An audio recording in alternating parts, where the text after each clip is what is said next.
487장입니다. 487장.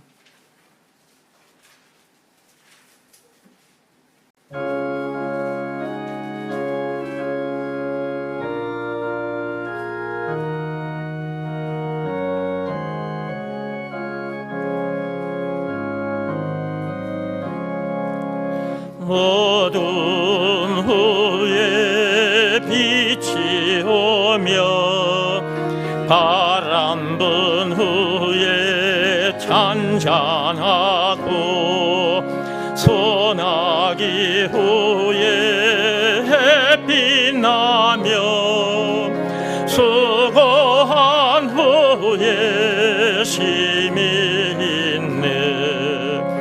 연약함 후에 강건하며 애통한 후에 위로받고 눈물 난 후에 웃음 있고 씨 뿌린 후에 추수하네.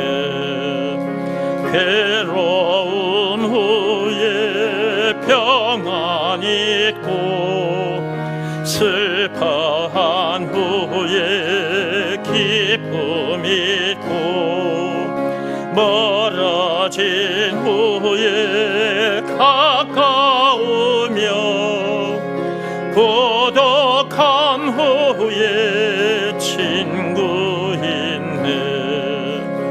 고생한 후에 기쁨 있고 십자가 후에 영광 있고 죽음 온 후에 영생하니 이러한 도가 진리로다.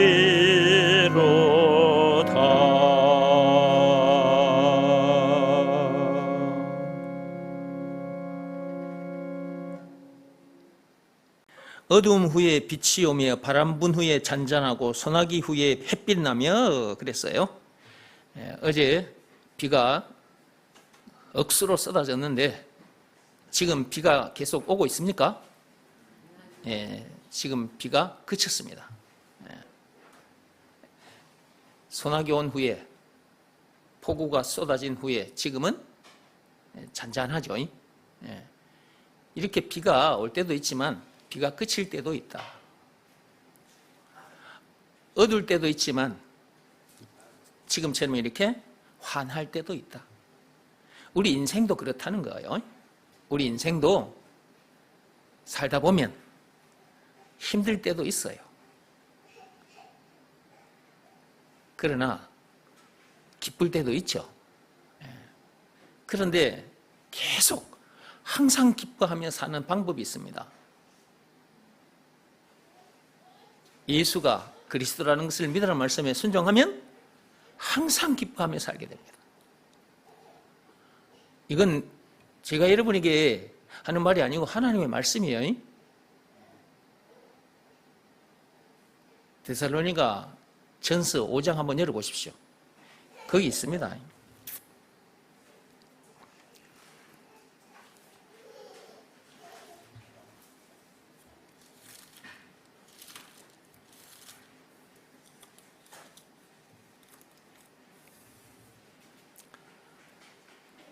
데살로니가 전서 5장 16절부터 읽어보겠습니다. 항상 기뻐하라. 쉬지 말고 기도하라. 범사에 감사하라. 이것이 그리스도 예수 안에서 너희를 향하신 하나님의 뜻이니라. 거기에 있지 않습니까? 항상 기뻐하라 라고 하셨는데 항상 기뻐하며 사는 방법이 있습니다. 그것이 예수가 그리스도라는 것을 믿으라는 말씀에 순종하는 것입니다. 이 방법이 외에 다른 방법은 없습니다. 여러분들이 이 말씀대로 살아보려고 세상 방법 다 동원해도 안 돼요.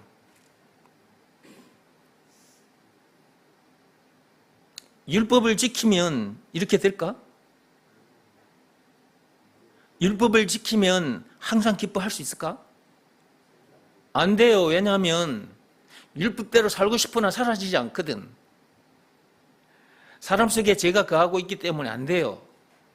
사람 속에 무슨 사건 때 죄가 들어와 거하게 됐느냐? 그게 선악과 사건이라 창세기 3장 1절에서 6절.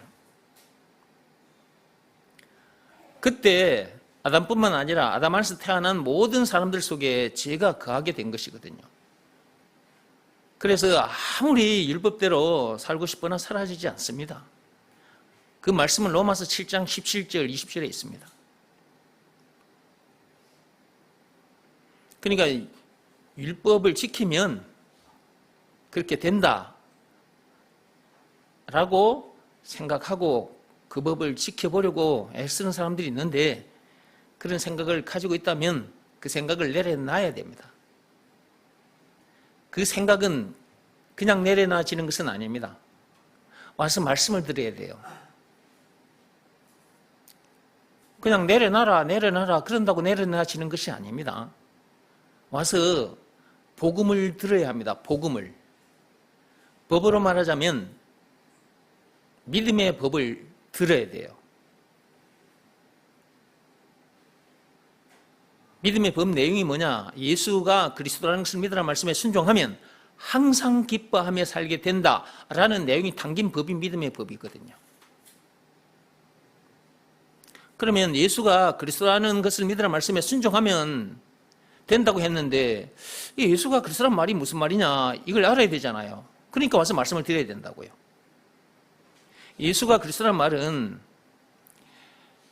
아담 안에서 태어난 이 세상 사람들은 항상 기뻐하며 살 수 없게 됐는데, 그렇게 된 원인은 선악과 사건, 창세기 3장 1절에서 6절, 그 죄 때문에 그렇게 된 건데, 그 죄에서 우리를 자유케 해주신 분이 계신데 그분이 예수님이고, 자유케 해주신 증거가 있는데 그것이 예수님이 당하신 십자가 사건이다. 요한복음 19장 1절에서 30절입니다. 예수님께서 그 엄청난 사건을 당하기까지 해서 죄에 빠진 우리를 구원해 주셨으니, 그리고 항상 기뻐하며 살 수 있게 해주셨으니, 그분이 우리들에게 있어서 구세주, 메시아, 그리스도라는 것을 안 믿을 수 없는 것이고요. 이렇게 말씀을 듣다 보면 이 내용을 알게 되고 믿어진단 말이에요. 그러면 하나님 아버지께서 시키신 일을 하게 되죠. 예수가 그리스도라는 것을 믿으라는 말씀에 순종하게 된단 말이에요. 그 말씀에 자기 마음이 무릎 꿇고 엎드리게 되는 거죠. 율법을 지켜야 구원받는다, 항상 기뻐하며 살게 된다라는 그 생각, 그 마음이 예수가 그리스도라는 것을 믿으라는 말씀에 무릎 꿇고 엎드리게 된다, 그 말이에요. 저절로 그런 생각이 내려놔지잖아요. 그러니까 예수가 그리스도라는 이 말씀을 들어야 돼요. 그리고 이것을 믿으라는 말씀에는 순종해야 된다. 그래야 항상 기뻐하며 살게 돼요. 그러니까 예수가 그리스도라는 이 말씀이 참 중요한 말씀이고, 이것을 믿으라는 말씀에 순종하는 것이 너무너무 중요한 것이라니까. 저는 옛날에 이 교회도 다니고 저 교회도 다니고 많이 다녔어요. 그런데 이렇게 쉽게 가르쳐 주지를 않더라고. 이렇게 간단한 것을, 이렇게 쉬운 것을 가르쳐 주지 않고 계속 이래야 된다, 저래야 된다, 뭐뭐 해라, 뭐뭐 하지 마라, 계속 율법적인 설교만 하니까. 근데 그 말씀을 듣고 해보지만 그렇게 안 되잖아요. 그들은 그렇게 안 되는 이유도 말해주지 않더라고요. 성경에 있는데, 로마서 7장 17절 20절에 있는데, 사람 속에 죄가 거하고 있기 때문에 아무리 율법대로 살아보려고 해도 안 사라진다고. 이 말은 다른 말로 아무리 죄를 안 지으려고 해도 죄를 짓고 만다고. 로마서 7장 17절 20절에 그 말씀이 있는데도 그때 그 목사님들이 계속해서 율법적인 설교를 하니까 나는 그 율법대로 살아보려고 몸부림을 쳐봐도 안 되더라니까. 그렇게 하면 할수록 로마서 7장 24절 말씀처럼 되어버려요. 로마서 7장 24절 말씀이 무슨 말씀인지 아시죠? 오라 나는 공고한 자로다.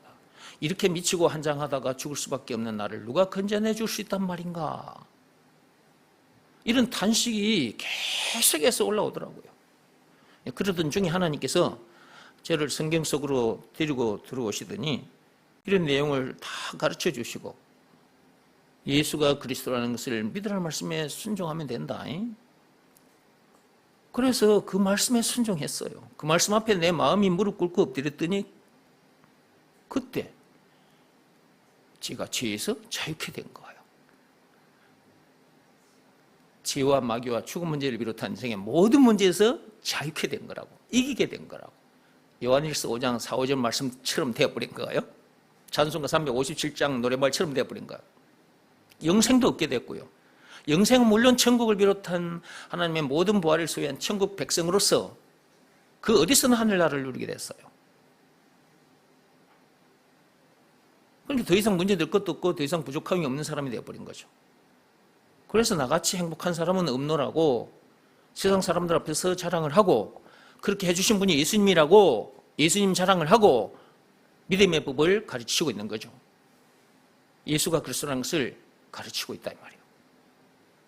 그런 중에 오늘도 여러분들은 이곳에 나오셨습니다. 여러분들이 다른 말씀을 들으려고 이곳에 온 것이 아니라 예수가 그리스도라는 이 말씀을 듣기 위해서 이 자리에 오신 것입니다. 이 한 말씀으로만 죄에서 자유케 되거든요. 이 한 말씀으로만 항상 기뻐하며 살게 되거든요. 데살로니가전서 5장 16절 말씀처럼 그렇게 된다고요. 그 말씀 그대로 그렇게 살게 됩니다. 그러니까 알고 보면 참 쉬운 거예요. 근데 이걸 알지 못하면 참으로 어려운 것이고, 이걸 알지 못하면 이 외의 것들만 자꾸 들여다보고 그 말씀대로 하려고 하겠죠. 저도 옛날에 그랬던 것처럼 지금도 그런 사람들이 많습니다. 우리 주변에. 딱 한 말씀입니다. 딱 한 말씀. 예수가 그리스도다. 나를 항상 기뻐하며 살게 해주신 구원의 하나님이시다. 라는 것을 알기만 해서는 안 돼. 그것을 믿으라는 말씀에 순종해야 합니다. 그 말씀 앞에 자기 마음이 무릎 꿇고 엎드려야 됩니다. 이 말씀에 자기 생각이나 자기 자존심을 들이대면 안 돼요. 세상 방법 들이대면 안 됩니다. 자기 고집 들이대면 안 됩니다. 이 말씀에는 자기 마음이 온전히 무릎 꿇고 엎드려야 합니다. 그리하면 앞에서 말씀드린 그런 엄청난 복을 누리게 되고 항상 기뻐하며 살게 된다.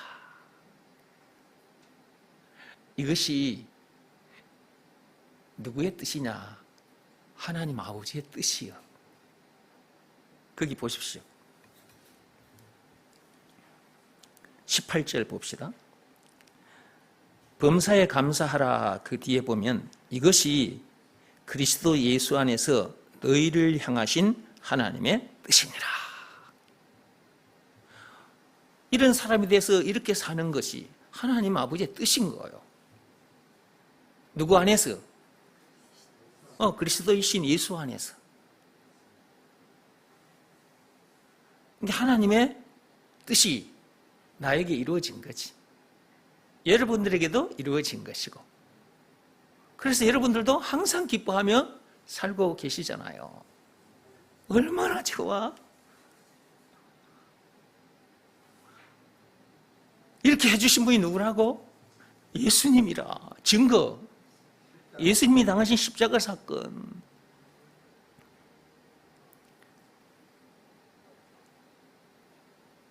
감사하지 않을 수 없는 거야. 찬송하지 않을 수 없는 거야.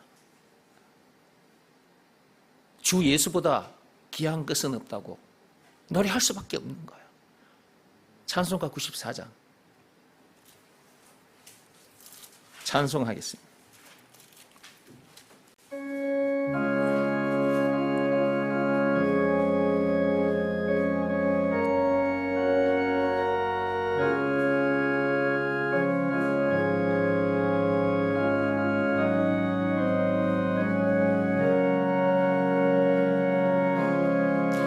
주 예수보다 더 귀한 것은 없네.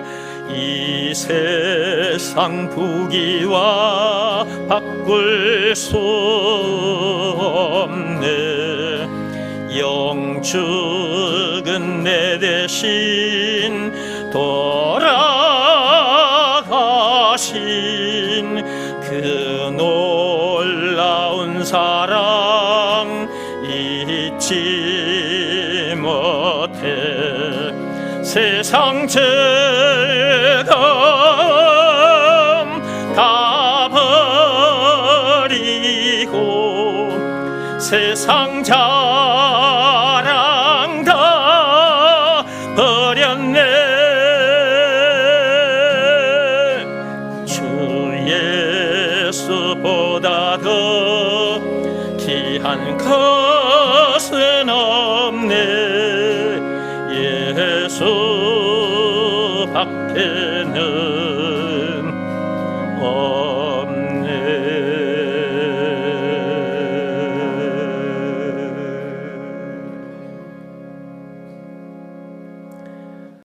거기 보십시오. 주 예수보다 귀한 것은 없다고. 이 세상 부귀와 바꿀 수 없는 거죠. 2절에 보면 세상 명예와 바꿀 수 없다 그렇게 되어 있죠. 3절에 보면 세상 행복과 바꿀 수 없네. 그렇습니다. 예수보다 귀한 것은 없습니다. 우리 생명보다 귀한 것입니다. 우리 생명을 내놔야 예수 생명을 갖게 돼요. 우리 생명은 선악과 사건에 빠진 아담 안에서 태어난 더러운 피조물의 생명이거든. 그러니까 이것을 내놔야 돼, 하나님 앞에. 이걸 내놓고 예수 생명을 가지려면, 그 예수 생명은 영원한 생명입니다. 이 생명을 가지려면 세상 방법 다 동원해도 안 돼. 율법으로도 안 되고. 하나님께서 로마서 3장 27절에 율법을 비롯한 그 어떤 법으로나 고행이 수반된 그 어떤 행위, 어떤 종교 행위로도 안 된다. 오직 믿음의 법으로니라 그랬거든. 믿음의 법 내용이 뭐냐? 예수가 그리스도라는 것을 믿으라는 말씀에 순종하면 아담 안에서 태어난 그 생명은 끝나고 예수 안에서 새 생명을 얻어 새로운 피조물로 거듭나게 된다라는 내용이 담긴 법이 믿음의 법입니다. 그러므로 예수가 그리스도라는 것을 믿으라는 말씀에 순종하면 그렇게 되는 거예요. 아담 안에서 태어난 자기 생명은 내놓게 된 것이고 예수 안에서 새 생명을 얻은 새 사람으로 존재하게 되는 거예요. 고린도후서 5장 17절 말씀의 역사가 실제로 일어나 버리죠. 그러니까 이 예수가 그리스도라는 것을 믿으라는 말씀에 순종하는 것이 그렇게 중요한 거라니까. 이 한 말씀으로 모든 것이 되어져요. 이 맞는 키입니다. 맞는 키. 맞는 열쇠인 거예요, 이게. 예수는 그리스도다. 그 말씀 속에 예수는 만능 열쇠다. 만능 키다. 라는 말이 들어있습니다. 그러면 이것을 내 것 되게 하려면, 여러분들 것이 되게 하려면 예수가 그리스도 만능 키라는 것을 믿으라는 말씀에 순종하면 돼요. 그 말씀에 여러분의 마음이 무릎 꿇고 엎드리면 된다고. 그러면 여러분들도 만능 키를 가진 자가 되겠죠. 그러니까 삶의 현장에서 모든 문제를 뚫고 나가는 거예요. 여러분 앞에 죽음 문제도 그 열쇠를 들이대면 사라져 버려요. 그 죽음 문제도 뚫고 나가버린다니까. 그리고 새 생명을 얻게 되어버리죠. 천국도 뚫고 들어갈 수 있어. 이 맞는 키만 가지면. 이 맞는 키만 가지면 어떤 문제도 이기고 그 어디서나 하늘나라를 이루게 되고 너무 신나고 즐겁고 기쁘고 항상 기뻐하며 살게 된다니까. 2절 3절 계속하겠습니다.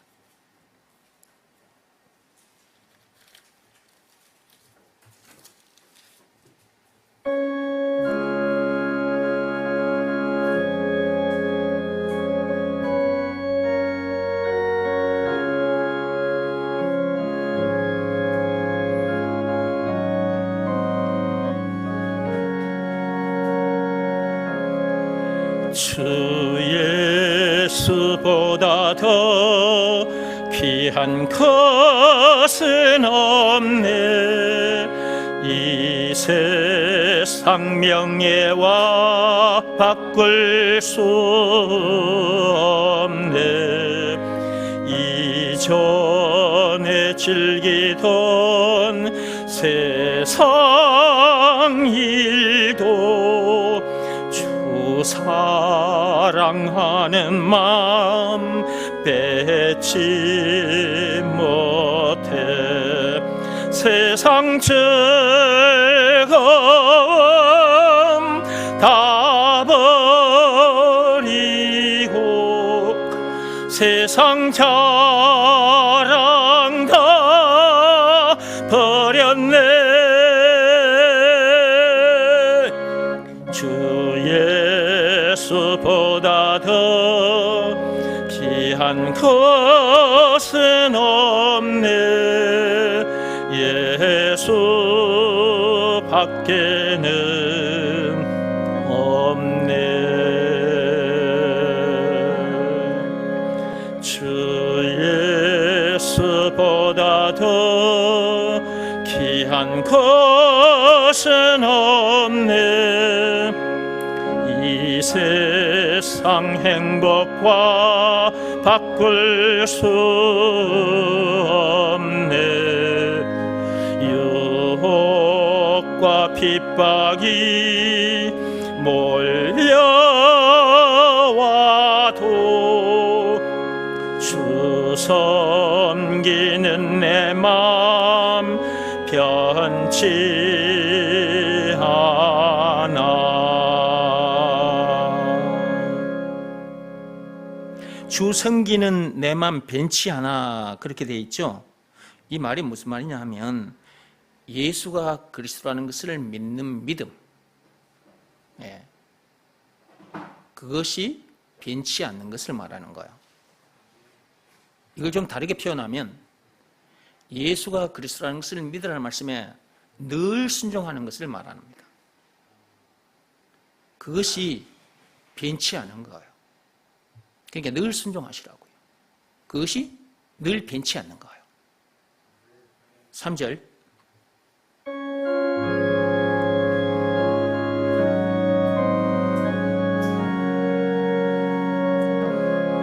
주 예수보다 더 귀한 것은 없네. 이 세상 행복과 바꿀 수 없네. 유혹과 핍박이 몰려와도 주 섬기는 내 맘 변치 않아. 세상 즐거움 다 버리고 세상 자랑 다 버렸네. 주 예수보다 더 귀한 것은 없네. 예수 밖에는